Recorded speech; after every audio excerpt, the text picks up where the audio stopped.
One key aspect we want to look at with training is recovery, and a lot of people don't look into this as much as they should. They focus so much about a workout program or a supplement that's out there or their favorite athlete to see what they're doing in the gym, but they need to look at themselves and how their training is coming through, specifically recovery. First thing I want you to look at is take a look at your volume for the week. You can look at two athletes that I've always admired, Dorian Yates and Milo Sarcev. They had different philosophies with regards to the amount of volume. Dorian was one who went into the gym a couple warm-up sets, and then he would take one exercise to absolute failure. At that point, he'd move on to the next exercise. So his volume was relatively low, but intensity super high, and all out to absolute failure on that set. Milos is well known to this day for his giant set evolutions, taking a lot of athletes from doing one or two body parts, but then extrapolating that out to what could be 6 or 7 exercises into a super giant set, completely wearing down that muscle, different type of intensity. I've been through those workouts myself, and I can tell you that they're exhausting, but the volume is much higher. So you want to see how your body responds to that, and that's one piece of recovery. Another one is to look out how many training days you have in a row. You got to see what works for you. You could have 2 days in a row and then a rest. You could do 3 days in a row and a rest. I've known people that could do 6 days straight training, and then they took a rest day and then repeated the same workout routine, and they were fine. You just got to see what's best for you.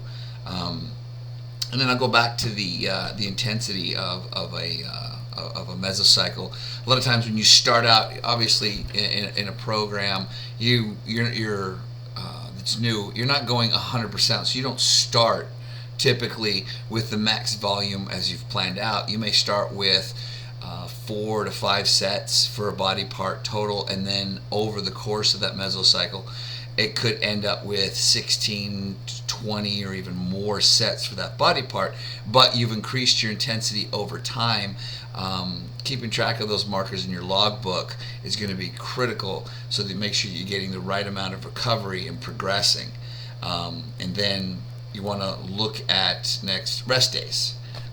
With rest days, you can either plan them out with your program, so you know every, let's say, 3rd day you're resting, or you can play it by ear. You may do it 1 week of training, just it was exhausting, you had work, you had other issues that came about, so you're going to take other rest days more than you normally would. So 1 week you do 3 instead of doing maybe 2.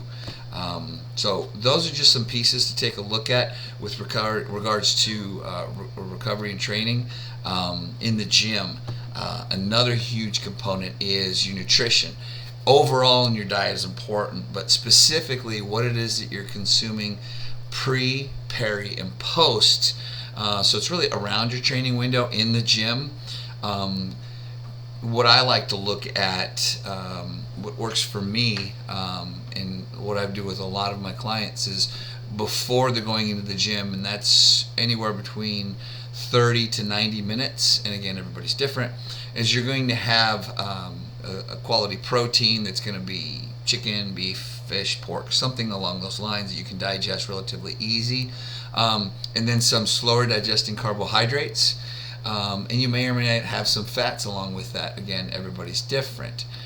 Then when it comes to actually being in the gym, something to keep in mind is blood volume through the muscles. So if you're working biceps, when you're going through those exercises, the blood volume you can have through your biceps can be anywhere between 6 to 8 times as much blood flowing through that muscle as you're working it.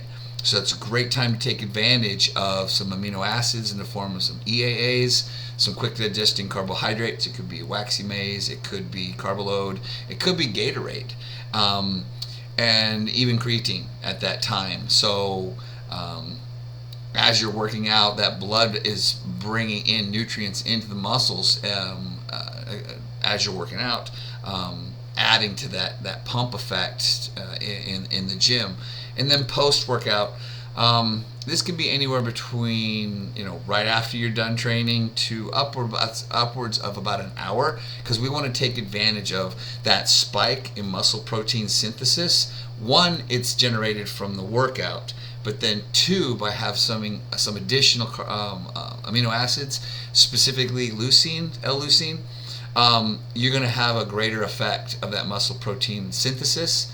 So that's another time to have some quicker proteins in the form of like a protein shake, hydrolyzed whey isolate, and then some quicker digesting carbohydrates. So you may have something like a bread source. You may have something like a waxy maize again, or carbolode vitargo, something like that. You may have rice cakes, but again, it's easy to digest. It's easier to get into your system and aid with that recovery, so you can take advantage of it.